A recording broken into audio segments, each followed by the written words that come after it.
자, 우리는 지난주에 이스라엘이 두 왕국으로 나누어진 이스보셋 왕국의 그 아브넬이라는 인물이, 그 인물을 우리가 좀 집중적으로 좀 보았죠. 그 인물이 하나님의 역사를 알면서도 당장 눈앞에 벌어진 사건만을 통해서 사람의 생각대로 반응하는 모습, 그리고 그 결과를 보았습니다. 하나님을 믿는 사람이 하나님의 뜻을 구하지 않고 눈앞에 당장 벌어진 그 사건으로 판단을 했을 때 그 판단의 결과가 얼마나 어리석은 행동이 되고 안 좋은 결과가 나오는지를 보았어요. 여러분, 아브넬이라는 사람이 선왕인 사울의 첩을 간통을 하자 그의 아들 이스보셋 왕이 그 일을 나무라 하죠. 그래서 이 아브넬은 어떻게 해요? 자기가 옹립하여 세운 왕 이스보셋 왕을 굉장히 위협을 해요. 자, 오늘은 그 아브넬이 끝까지 하나님의 뜻이 아닌 끝까지 자신의 뜻으로 판단하고 움직이고 그 결과, 대가의 결과를 보는 내용입니다. 자신을 나무라는 이스보셋 왕의 말에 자존심이 상한 아브넬이 다윗에게 전령을 보냅니다. 그러면서 오늘의 이야기가 시작됩니다. 12절 말씀 보겠습니다. 아브넬이 자기를 대신하여 전령을 다윗에게 보내어 이르되 이 땅이 누구의 것이니까? 또 이르되 당신은 나와 더불어 언약을 맺사이다. 내 손이 당신을 도와 온 이스라엘이 당신에게 돌아가게 하리이다 하니 다윗이 이르되 좋다. 내가 너와 언약을 맺거니와 내가 내게 한 가지 일을 요구하노니 나를 보러 올 때에 우선 사울의 딸 미갈을 데리고 오라. 그리하지 아니하면 내 얼굴을 보지 못하리라 하고. 뭡니까 여러분? 아브넬이 화가 나가지고 다시 다윗에게 가요. 그러면서 이스라엘을 너에게 주겠다 얘기하니까 다윗은 뭐라고 합니까? 사울의 딸 미갈을 데려오라고 그래요. 미갈은 누굽니까 여러분? 다윗의 부인이죠. 부인이죠. 여러분, 우리의 삶의 좋은 목적을 위해 이 잘못된 방법을 사용해야 하는 아주 달콤한 유혹들이 있습니다. 교회를 성장시키기 위해, 가정을 올바르게 지키기 위해, 어쩜 또한 인생을 좀 성공하면서 잘 살기 위해 이러한 잘못된 방법을 택할 때가 있어요. 아니, 이 잘못된 방법에 유혹이 될 때가 있습니다. 하지만 하나님은 이 결과뿐만 아니라 모든 과정 속을 보고 계시죠. 또한 이 과정에 하나님의 거룩함이 나타내기를 원하고 있습니다. 사무엘하 3장은 다윗이 왕이 되어가는 과정 속에서 하나님의 뜻과 사람의 욕심이 충돌하는 그런 장면이 늘 나옵니다. 겉으로는 나라가 하나 되어가는 것처럼 보이지만 그 안에는 배신과 복수와 또 정치적인 타협과 또한 사람으로 하지 말아야 될 어떤 위협적인 그런 일들이 곳곳에 숨어 있습니다. 그 가운데 하나님은 어떻게 하십니까? 하나님의 택한 백성, 그 백성들이 하나님의 자녀로서 산다는 그 목적 아래 자신의 방법을 끊임없이 사용되고 있어요. 그럼에도 불구하고 하나님은 그 백성들을 위해서 하나님의 약속을 이루십니다. 사울의 군대 장관이자 현 왕인 이스보셋의 신하인 이 아브넬은 오랫동안 다윗을 대적했던 사람입니다. 다윗의 명령에 따라 다윗을 죽이려 했던 사람입니다. 그러나 이제는 어떻게 합니까? 좀 자신이 세운 이스보셋 왕이 자신의 말을 듣지 않는다고 다윗에게 전령을 보내요. 사람을 보내죠. 그는 이스라엘을 다윗에게 넘겨주겠다고 말을 해요. 그리고 아브넬은 다윗에게 말을 하죠. 이 땅이 누구의 것이니까? 여러분 뭡니까? 아브넬이 이스라엘이 지금 뭐 이게 개인의 민족입니까? 하나님은 이스라엘을 왕정 통치도 원하지 않았어요. 그렇죠? 이스라엘은 자체 하나님이 직접 다스리는 신정 통치 국가였어요. 그런데 끊임없이 왕을 달라 해서 왕을 준 거예요. 사람이 주인공이 됐어요. 그런 나라인 거를 아브넬은 알아요. 왜? 아브넬도 태어나면서 크리스찬입니다. 태어나면서 하나님을 믿는 사람이에요. 그런데도 이 땅이 누구의 것이니까 라고 말을 해요. 이 말뜻 속에는 여러분, 이 땅은 내가 움직이고 있다라는 뜻을 담고 있습니다. 그러면서 다윗에게 언약을 맺자고 해요. 그 언약은 자신의 생명과 권력을 보호하고 유지해 달라고 합니다.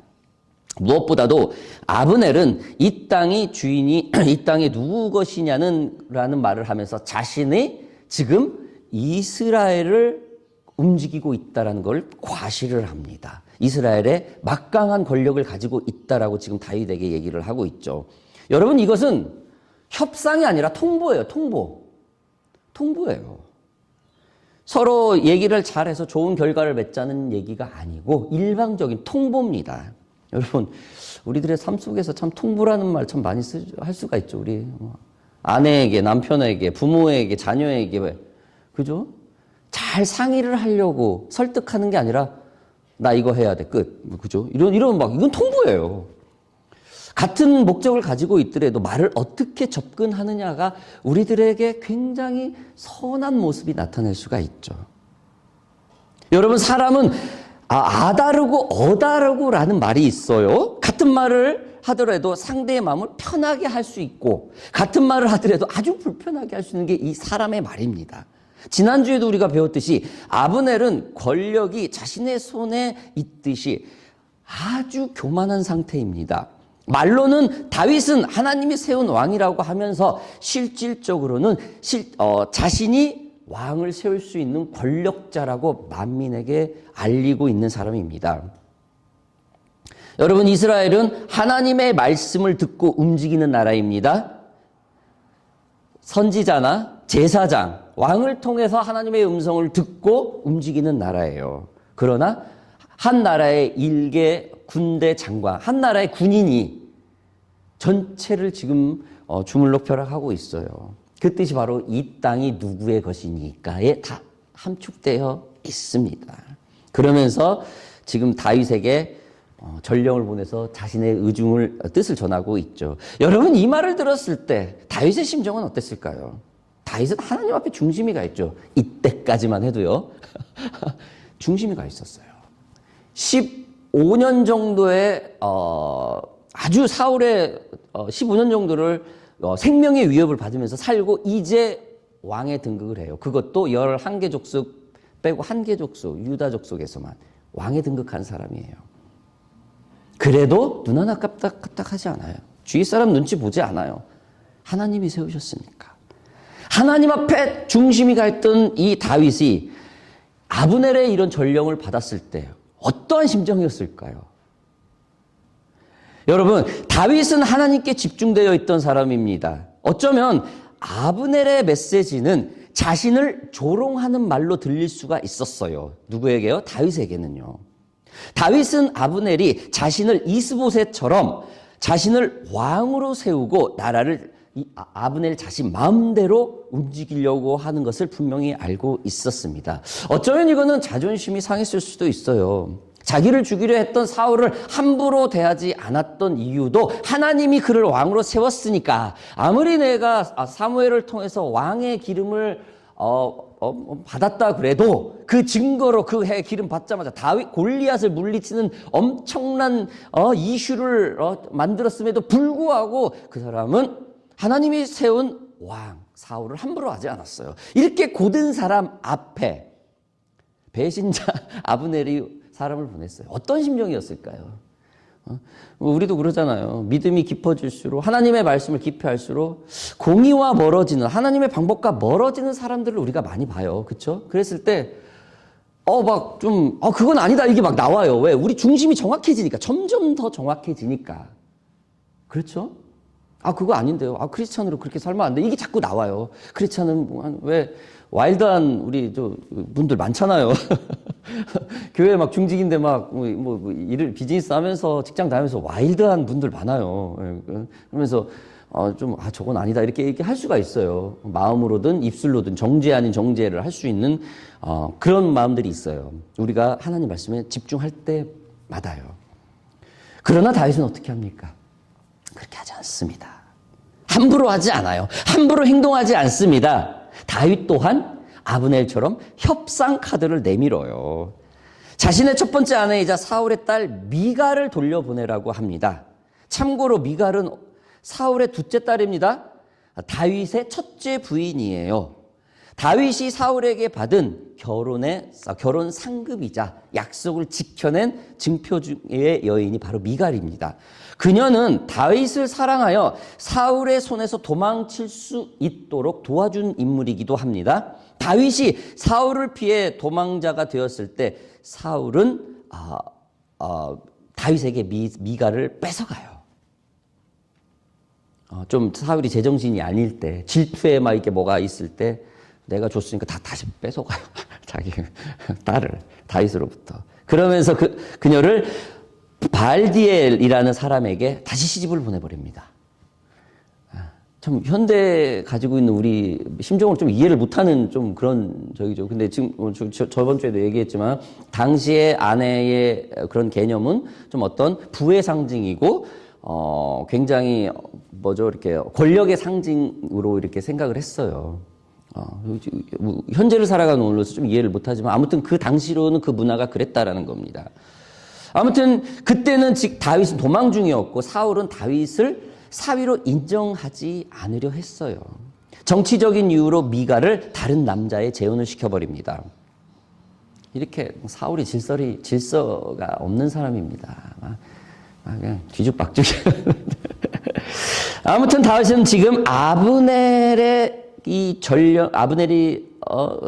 전령을 통해서 들은 이 협상 소식을 듣고 침착하게 행동을 해요. 자신의 상한 자존심이나 감정을 먼저 내세우지 않고 하나님의 때라는 걸 분명히 판단을 하고 하나님이 자신에게 준 그 첫 번째 아내를 찾으려는 조건을 내밀어요. 왜? 그 아내를 찾을 수 있는 방법은 지금 북이스라엘이겠죠. 마하나임 지역에 있는 이 민족 안에서밖에 찾을 수 있는 그 사람들의 허락이 있어야 찾아올 수 있었거든요. 그래서 지금 침착하게 그들에게 그 전령에게 지금 조건을 내미는 겁니다. 다시 돌려보내라는 조건을 말입니다. 여러분 여기서 다윗이 얼마나 하나님의 질서를 지키려고 몸부림치는 사람인지를 우리는 말씀을 통해 알 수가 있습니다. 자신의 협상 카드 미갈을 돌려보내라는 이 메시지를 아브넬의 전령에게 하는 것이 아니에요. 아브넬의 전령이 자신 앞에 와서 아브넬의 메시지를 말을 하는데 그 메시지를 그 전령에게 하지 않습니다. 14절 보겠습니다. 다윗이 사울의 아들 이스보셋에게 전령을 보내 이르되 내 처 미갈을 내게로 돌리라. 그는 내가 전에 블레셋 사람의 표피 100개로 나와 청혼한 자니라 하니. 왕에게 자신의 전령을 보내죠. 아브넬의 전령은 이스보셋, 그 왕의 질서를 통해서 온 사람이 아닙니다. 여러분, 하나님의 때를 아는 사람은 질서를 지킵니다. 하나님의 때를 보는 사람은 함부로 언행을 하지 않습니다. 우리가 지난주에 보았듯이 아브넬은 지금 어떤 상태입니까? 자신이 사울의 처벌 간통을 지적한 이 이스보셋 왕을 지적하면서 굉장히 불쾌해하고 있어요. 어쩌면 분노를 하고 있어요. 감정이 상한 상태입니다. 이 상태에서 다윗에게 이스라엘을 왕으로 세워주겠다라고 얘기를 하는 거예요. 여러분, 또 한 번 얘기하지만 아브넬은 누굽니까? 왕이 아니에요. 왕이 아니에요. 전령이라는 것은 왕만이 보낼 수가 있습니다. 자신이 왕이 아님에도 다윗에게 전령을 보냈다는 것은 아브넬의 행동이 얼마나 교만하고 이 질서의 엉망이라는 이었다는 사람인지는 우리는 알 수가 있습니다. 여러분, 교회에서나 가정에서도 마찬가지죠. 질서를 어지럽히는 자가 있어요. 교회를 세우고자 하는 그 선한 목적을 함께 가지고 있음에도 불구하고 자신의 감정대로 움직이는 사람들 말입니다.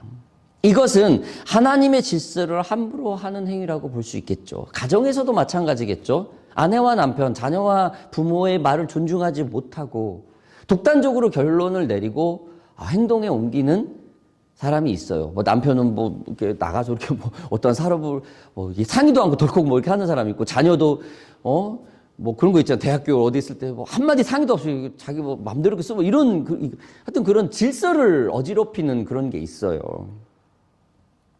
그러나 하나님의 사람은 이렇게 감정대로 하지 않죠. 하나님의 말씀을 붙드는 사람은, 하나님의 질서를 아는 사람은, 하나님의 마음을 아는 사람은 이렇게 감정대로 즉흥적으로 하지 않습니다.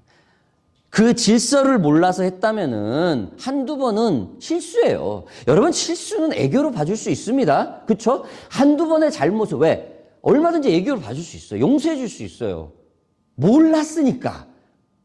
배운 적이 없으니까. 모르니까. 얼마든지 용서할 수 있어요. 누가 봐도 그래, 그럴 수 있어. 근데 그게 두 번, 세 번, 네 번, 다섯 반복되면은 이거는 고의적인 겁니다.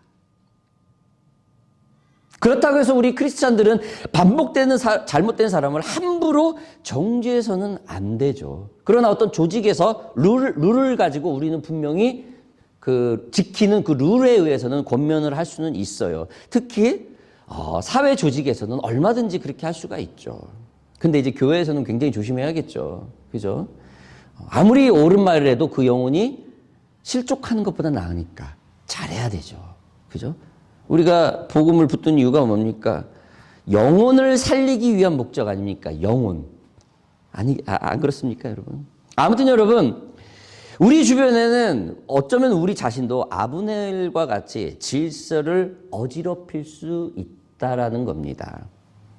다윗처럼 하나님의 때를 정확히 볼 수 있어야 될 것입니다. 그래야 이 질서를 지키는 사람이 될 거예요. 자, 다윗이 이 내민 조건, 이 협상의 조건, 이 미가를 보내라는 이 협상을 받아들였던 이 아브넬, 분명히 이브보셋 왕에게 보냈는데 성경에는 아브넬이 기뻐했다고 얘기를 해요. 아브넬이 기뻐했대요. 참, 왜 이걸 성경은 이렇게 적어놨을까요? 참 재미있죠. 자신의 다윗의 조건은 미가를 보내라는 이 협상에 아브넬은 너무 기뻐해서 다윗을 만나러 옵니다.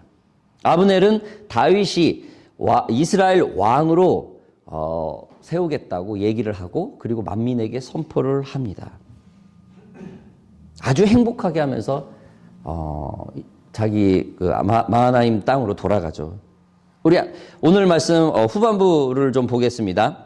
아브넬이 다윗에게 말하되 내가 일어나 가서 온 이스라엘 무리를 내 주 왕의 앞에 모아 더불어 언약 맺게 하고 마음에 원하시는 대로 모든 것을 다스리게 하리이다 하니, 이에 다윗이 아브넬을 보매 그가 평안히 가니라. 다윗이 신복들과 요압이 적군을 치고 크게 노력한 물건을 가지고 돌아오니 아브넬은 이미 보냄을 받아 평안히 갔고 다윗과 함께 헤브론에 있지 아니한 때라. 요압과 함께한 모든 군사가 돌아오매 어떠한 사람이 요압에게 말하여 이르되 넬의 아들 아브넬이 왕에게 왔더니 왕이 보내매 그가 평안히 갔나이다 하니, 요압이 왕에게 나아가 이르되 어찌하심이니까 아브넬이 왕에게 나왔거늘 어찌하여 그를 보내 잘 가게 하셨나이까. 비극이 시작되죠. 여러분, 요압이 누구죠? 지난주에 이 아브넬 군대 장관에게 살해당했죠. 그 동생이. 죄송합니다. 요압의 동생 아사헬이 살해당했죠. 빠른 발, 가장 하나님의 은사를 많이 받은 이스라엘에서 그를 따라올 자가 없는 당시에 우드볼튼 빠른 발을 가진 자, 그거를 참지 못하고 가서 아브넬에게 죽임을 당합니다. 이 비극의 씨앗이 다시 반복이 됩니다. 이 아브넬을 살려보내요. 그걸 누가 들어요? 요압이 듣습니다. 다윗은 아브넬을 환영했습니다. 아브넬을 위해 잔치를 베풀기까지 해줬어요. 여기서 중요한 점은 다윗은 군대를 보내지 않았어요. 아브넬을 함부로 하지 않았어요. 굉장히 화가 나고 안 좋은 사람이란 걸 알면서도 불구하고 다윗은 함부로 행동을 하지 않았어요. 그런데 누가 함부로 행동을 합니까? 요압이라는 자가 행동을 해요. 그러면서 요압은 아브넬을 죽입니다. 여러분이 아는 다윗은 어떠한 성품을 가졌다고 생각을 하십니까? 여러분, 성경은 다윗은 이 성품이 상당히 다혈질로 얘기를 해요. 굉장히 다혈질로 얘기해요. 골리앗과의 싸움에서도 알 수 있듯이 불의를 보면 누구의 말도 듣지 않아요. 하나님의 공의가 아닌 거를 보면은 이 불의를 참지 못해요. 그는 또한 늑대나 곰이 자신의 양을 잡아갈 때 끝까지 쫓아가서 그의 입을 찢어서 그 양을 찾아와요. 죽은 거라도 찾아왔던 인물이에요. 한마디로 아구똥이에요. 끝까지 가서 이렇게 복수하는 아주 다혈질적인 성질을 가지고 있는 사람이에요. 그러나 하나님의 약속을 분명히 알았던 사람이 다윗입니다. 모든 관점이 하나님이었죠. 하나님의 약속을 신뢰했기에 그의 다혈질의 성격은 그는 하나님을 신뢰함으로 다스릴 수가 있었습니다. 왜냐하면 자신의 생각보다 하나님의 약속이 우선이었기 때문에 말입니다. 여러분, 그래서 교회에서 조금, 아니면 어떤 회사에서, 아니면 크리스찬들이 조금 성품이 안 좋은 사람들이 있어요. 우리가 함부로 하지 못하는 거가 성품 나쁘다고 해서 천국 가는 거하고 아무 상관없어요. 사람은 불편하게 할 수 있어요. 우리가 성경 공부에서도 좀 자주 나누는 얘기인데, 조금 성격 안 좋은 사람 만날 때 너무 힘들다 이런 얘기를 해요.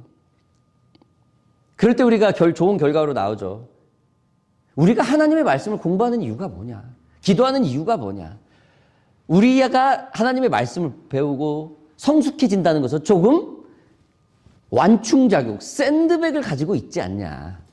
누가 좀 안 좋게 해도 얼마든지 그거를 하나님의 성품으로 우리가 바꿀 수 있고 그렇게 할 수 있지 않냐. 라고 결론 내리죠.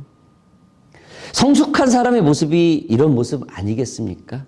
여러분, 오늘은 아브넬이 전령을 보내고 다윗의 반응을 보았고, 또한 요압이라는 다윗의 부하가 아브넬을 죽이는 모습까지 우리는 조금 말을 보았습니다. 물론 이 내용이 굉장히 방대하지만은 이 짧은 내용만으로 지금 가지고 우리는 하나님의 때를 아는 사람의 모습을 보았어요. 누구요?